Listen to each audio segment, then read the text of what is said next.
Bodoh, itulah reaksi Kevin De Bruyne setelah laga 16 besar Euro 2024 melawan Prancis yang berujung kekalahan. Pemain berusia 33 tahun ini bereaksi atas pertanyaan wartawan Italia yang menyebut apakah generasi emas Belgia gagal setelah tak mampu mencapai satupun final turnamen besar. Belgia sempat dekat mencapai final, tepatnya di Piala Dunia 2018. Namun, setelahnya Lukaku dan kawan-kawan harus menelan kekecewaan demi kekecewaan, baik di babak perempat final ataupun di fase grup. Kevin De Bruyne tidak menyangkal timnasnya tidak mencapai performa optimal, apalagi mengingat materi pemain yang dimiliki Belgia. Namun reaksi pemain Man City tersebut lebih kepada fakta bahwa ada negara lain yang memiliki generasi emas bertalenta seperti Inggris ataupun Prancis. Dengan 6 turnamen besar sejak 2014, termasuk 3 Piala Dunia dan 3 Piala Eropa, sejarah akhirnya mencatat bahwa Belgia gagal meraih satupun trofi. Namun, apakah sebenarnya generasi emas Belgia gagal sepenuhnya? Usai ditekuk Brazil di babak 16 besar Piala Dunia 2002, Belgia melakukan reformasi dan investasi serius untuk regenerasi di dalam tim nasional. Proses ini tidak mudah, terutama setelah Belgia gagal lolos ke Euro 2004 dan Piala Dunia 2006. Semuanya mulai berubah ketika Michael Seblon ditunjuk sebagai direktur sepak bola Belgia pada 2006. Seblon datang dengan rencana solid untuk berubah nasib tim nasional. Dimulai dengan penelitian intensif mengenai pengembangan pemain muda di berbagai negara, termasuk Belanda dan Jerman. Pendekatan ilmiah diterapkan di akademi dan merubah prioritas dari kemenangan menjadi pembinaan pemain muda secara efektif. Proses ini membuahkan hasil di Olimpiade Beijing 2008, di mana tim nasional U21 yang berisikan pemain seperti Vincent Kompany, Kevin Mirallas, Marouane Fellaini, dan Jan Vertonghen berhasil menempati posisi keempat setelah kalah dari Brazil 3-0 di perebutan medali perunggu. Usai gelaran Olimpiade, beberapa pemain tersebut mulai pindah dan bermain untuk klub-klub penting, terutama di English Premier League. Vincent Kompany jadi nama besar pertama yang pindah ke Inggris untuk bergabung dengan Man City yang baru saja diambil alih oleh Abu Dhabi United Group. Marouane Fellaini pindah ke Everton dari Standard League di 2008. Dan Thomas Vermaelen ditransfer Arsenal dari Ajax di 2009. Mengandalkan generasi baru ini, Belgia melaju perkasa di babak kualifikasi Piala Dunia 2014 dengan memuncaki grup dengan status tak terkalahkan.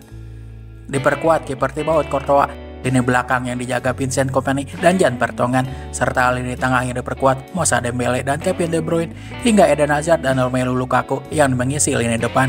Belgia yang berstatus kuda hitam tampil impresif di turnamen besar pertamanya sejak 2002. Hanya terhenti oleh gol tunggal Gonzalo Higuain di perempat final di Piala Dunia yang digelar di Brazil tersebut. Dengan generasi emasnya dan berstatus ranking 2 dunia, Belgia menjadi salah satu favorit juara di Euro 2016. Meski sempat kalah di laga perdana dari Italia yang diasuh Antonio Conte, Belgia melaju mulus ke babak 16 besar untuk bertemu Hungaria yang dihajar 4 gol tanpa balas. Diunggulkan untuk lolos ke semifinal, Belgia dikejutkan oleh Wales dan Gareth Bale dalam kekalahan 3-1. Tak larut dalam kekecewaan, dengan Roberto Martinez sebagai manajer baru, gantikan Mark Wilmots, Belgia menatap optimis Piala Dunia 2018. Faktor pemain bintang macam Kevin De Bruyne, Eden Hazard, dan Romelu Lukaku yang memasuki usia puncak mereka menambah kepercayaan diri.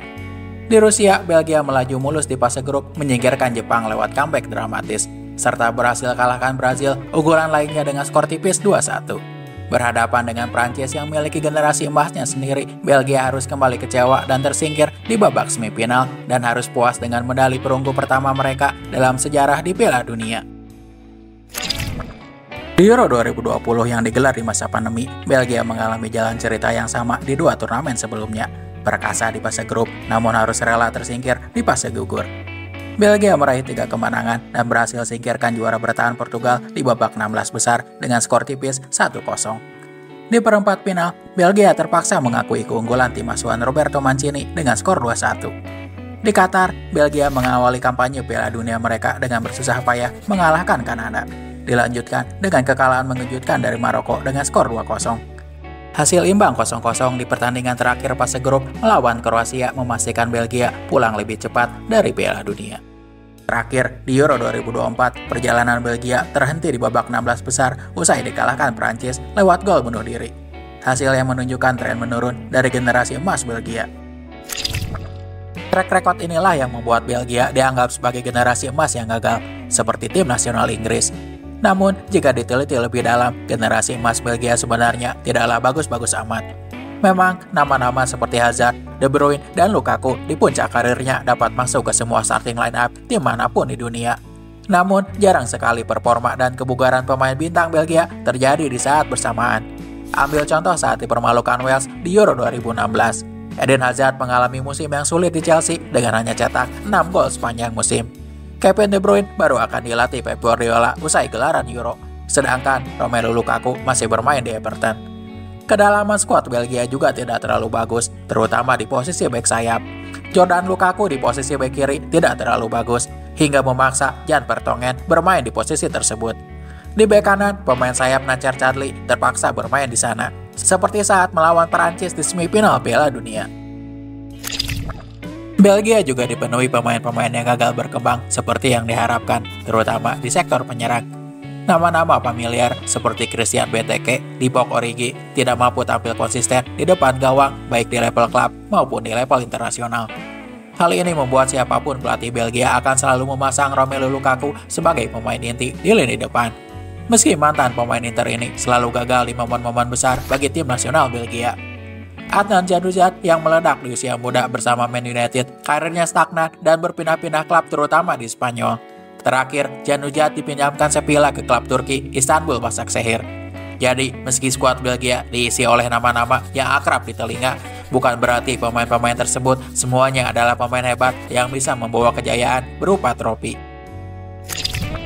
Di sepak bola internasional, generasi emas tidaklah cukup untuk memenangkan sebuah turnamen. Sejarah sudah membuktikan. Untuk menang, segala sesuatunya harus selaras dan sejalan. Mulai dari pelatih yang kompeten, taktik yang tepat sesuai kebutuhan tim, timing puncak performa pemain, hingga faktor cedera. Sayangnya, bagi Belgia, hal ini tidak terjadi. Roberto Martinez bukanlah pelatih yang dikenal memiliki kemampuan taktik yang hebat.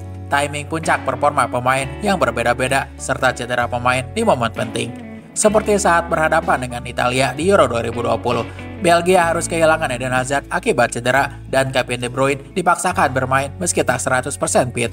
Namun, di Belgia sendiri, generasi emas ini dianggap sukses besar, terutama di Piala Dunia 2018, di mana Belgia finish ketiga, lampaui capaian terbaik Belgia di Piala Dunia 1986. Saat terhenti oleh Argentinanya Maradona di semifinal dan kalah di perebutan tempat ketiga dari Prancis. Di Grand Place, alun-alun kota Brazil, Eden Hazard dan pemain lainnya sekembalinya dari Rusia disambut ribuan penggemar. Terima kasih sudah menonton video ini sampai selesai. Bila suka video ini, jangan lupa like, komen, dan subscribe untuk tak ketinggalan video terbaru lainnya.